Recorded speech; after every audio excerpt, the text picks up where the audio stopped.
memaknai kehidupan ini adalah perjalanan, bukan tujuan.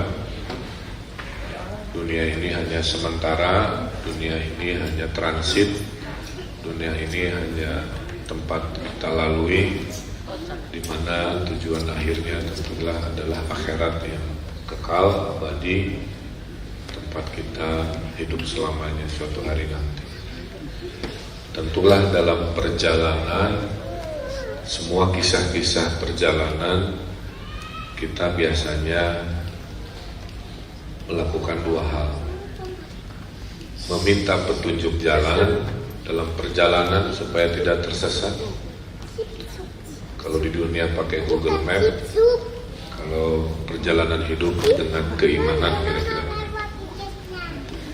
Yang kedua, kalau perjalanan tentu butuh bekal. Kalau dalam keduniaan bekalnya adalah makanan. Kalau dalam syariat perjalanan hidup bekalnya adalah amal ibadah kita, kebaikan-kebaikan kita, itu yang menjadi bekal perjalanan. Dan memaknai umur, Bapak Ibu, dalam pandangan saya ada dua cara. Satu, menilai umur seperti yang biasa kita lakukan, yaitu dengan umur biologis, berhitung dengan bulan, berhitung dengan tahun. Ada yang menyebut panjang umur karena usia biologisnya bertahun-tahun. Tapi memaknai umur juga dengan seberapa panjang, seberapa luas, seberapa besar kebaikan-kebaikan kita di dunia, itu juga disebut panjang umur. Jadi bisa saja usianya hanya 23 tahun, tapi bagi saya di mata ayahnya ia sangat panjang umur. Karena saya menjadi saksi di usia belianya memimpin organisasi kemanusiaan, selalu menebarkan kebahagiaan, tidak pernah sedih selama hidupnya, menjadi cahaya, dan selalu melindungi setiap orang yang melaluinya. Jadi pada saat peristiwa pun dia melakukan perlindungan kepada ibunya dengan melarang ibunya ikut untuk mengetes dulu dan lain sebagainya.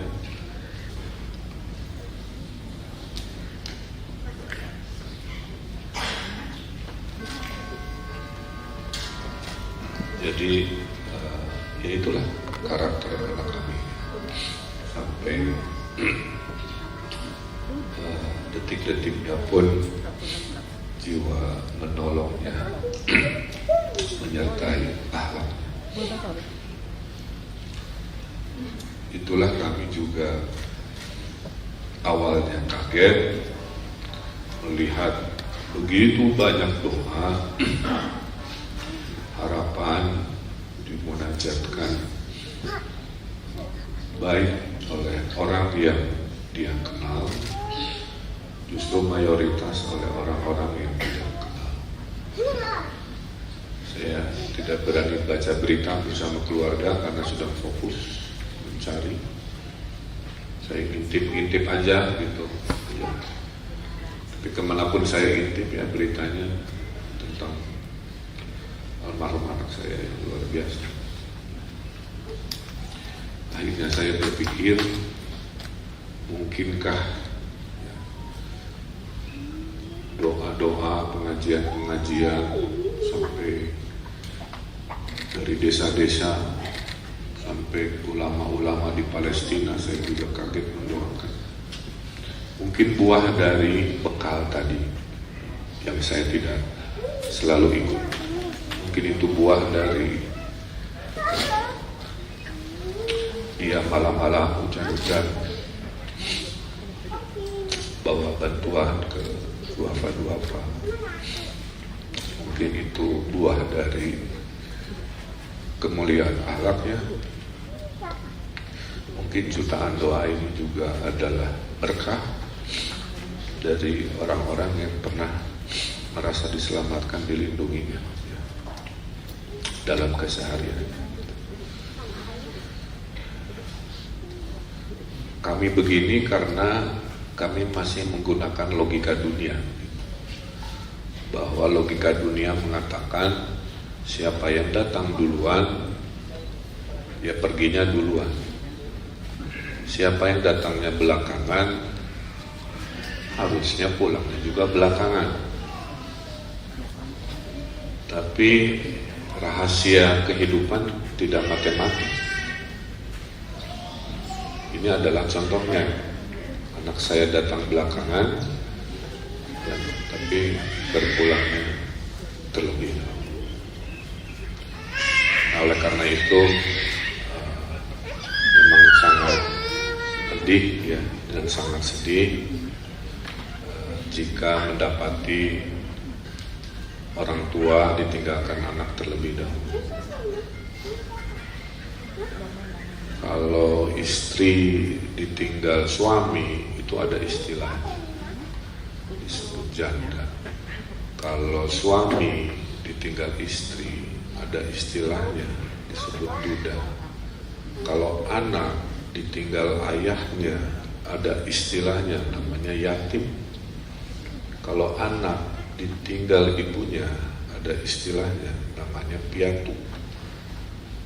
Tapi kalau orang tua ditinggal anak tidak ada istilah, tidak ada dalam kamus. Jadi menunjukkan ya betapa level kehilangannya itu yang tertinggi mungkin seperti yang kami alami.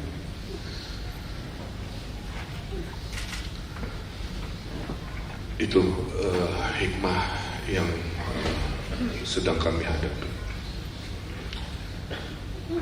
Istri saya mengatakan anak saya berpulang saat sedang berbahagia. Mungkin itu hadiah dari Allah Subhanahu wa Ta'ala. Dia pulang tidak dalam detik-detik bersedih, menit bersedih. Dia pulang dengan dia berada dalam posisi sedang mencari ilmu, dalam posisi sedang berbahagia ya. Sehingga tentulah kita berharap yang terbaik. Sungai Are itu sungainya beda dengan sungai-sungai di kita. Kalau di kita, sungai itu sumbernya mata air, jadi sudah hangat-hangat, sedingin-dinginnya masih menghangat. Kalau di sana itu sungainya itu datang dari salju es yang cair. Jadi walaupun cuacanya biru, panas, itu airnya seperti air kulkas kira-kira. Jadi pas kejadian kami itu terduga ada kram, karena fisiknya itu lebih tinggi dari saya, di usia yang lagi bagus-bagus badannya, dia juga hobi berenang, punya lisensi menyelam pula kira-kira. Jadi menurut logika fisik harusnya aman-aman saja, tapi kita kan tidak pernah tahu ya, makanya itu disebut musibah. Dan dalam syariatnya setiap musibah kita harus menyampaikan inna lillahi wa inna ilaihi raji'un. Tidak hanya untuk keberpulangan, inna lillahi ini untuk setiap musibah yang kita tidak duga ya. Mau musibah kecil, sedang, besar. Nah, jadi kembali lagi kalau ditanya, kami sudah ikhlas ya, sebagai seorang ayah yang takdirnya pada saat anak berpulang saya sedang memimpin umat 50 juta manusia, maka tidak mudah bagi saya untuk membagi waktu. Di satu sisi saya ayah dari seorang anak. Di sisi lain saya sudah bersumpah mengurusi 50 juta manusia Jawa Barat yang tentunya butuh keputusan-keputusan pemimpin seperti saya. Itulah mungkin ujiannya. Seperti kita sekolah, level ujiannya beda-beda. Mungkin ke saya ujiannya soalnya lebih banyak, lebih sulit. Ya. Makanya doa saya selalu, ya Allah, saya tidak minta dimudahkan urusan hidup saya, tapi saya minta selalu dikuatkan punggung dan bahu saya, karena pasti akan mendapati ujian-ujian yang akan besar lagi. Tapi hati kami menjadi ringan dengan melihat doa-doa yang dialirkan tadi, ya, baik yang terekam beritanya maupun yang tidak terlihat, maupun di hati masing-masing yang mungkin terkoneksi karena apa yang kami alami sangat berhubungan mungkin dengan keseharian juga para orang tua, kira-kira begitu. Sesuai syariatnya kami berikhtiar, saya tiap hari selama 7 hari jalan kaki 5 kilo, 8 kilo menyusuri sungai itu, berharap bisa segera bertemu. Namun standar hukum di negara itu adalah 7 hari pencarian intensif. Setelah itu pencarian rutin, status hari ini, nanti status hukumnya itu 1 tahun baru dinyatakan sudah tidak eksis lagi atau bagaimana. Tapi secara syariat, karena kita sudah ikhlas, kita melaksanakan apa yang kita laksanakan sholat gaib. Kalau setelah sholat gaib berkat doa-doa kita ada takdir lain, maka syariat akan mengikuti. Karena sholat gaib ini fardu kifayah, yang artinya adalah doa. Mendoakan itu bisa oleh siapa saja, bisa diwakilkan oleh siapa saja. Jadi kesimpulannya, walaupun kita sudah melakukan seperti ini, proses ikhtiar pencarian itu akan terus kami lakukan sampai batas waktu yang tidak ditentukan. Makanya harapan kami, kalau Bapak Ibu masih ada keikhlasan, kalau masih ingat, teruslah berdoa sampai takdirnya afdol seperti yang kita harapkan, kira-kira begitu. Dan terakhir dari saya, akhirnya saya menyadari bahwa bumi Allah ini sangat luas. Jadi tidak perlu merisaukan kita lahir di mana dan kita harus berpulang di mana. Semua itu adalah bumi milik Allah Subhanahu wa Ta'ala. Tidak harus dibatasi oleh wilayah politik negara, wilayah paspor dan sebagainya. Dimanapun adalah bumi Allah Subhanahu wa Ta'ala. Jadi anak saya lahir waktu kami juga sedang mengembara, lahir di New York, ya, dalam keadaan sulit dulu. Ya, saya ada masalah dan sebagainya, tapi alhamdulillah bisa lahir dengan selamat dan berpulang di negeri orang yang tadinya asing gitu ya, tapi dengan syariat bahwa semua bukit, gunung, laut, sungai adalah bumi Allah, maka kami pun pada dasarnya tenang, tidak usah memaksakan diri harus bagaimana. Nah, itu mungkin kronologis isi hati kami dan permohonan kami. Dan terakhir, kami mohon maaf atas nama almarhum. Jika mungkin semasa hidupnya barangkali ada yang berinteraksi, ada hal-hal yang kurang berkenan dari kata, tindakan atau apa, dengan keikhlasan Bapak Ibu memaafkan, mungkin meringankan.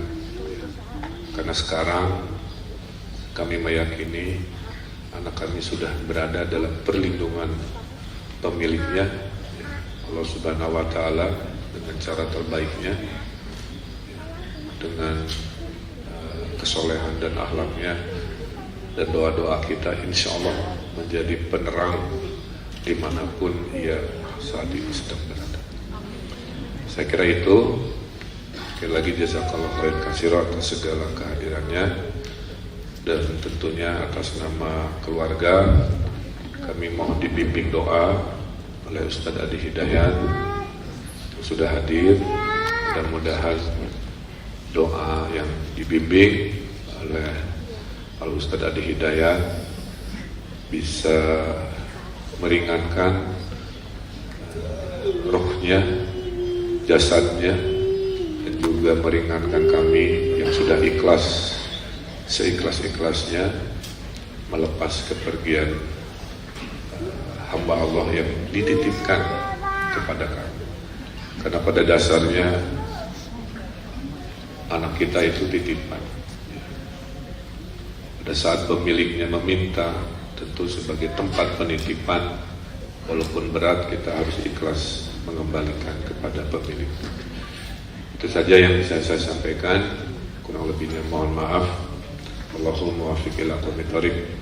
Billahi taufiq wal hidayah. Wassalamualaikum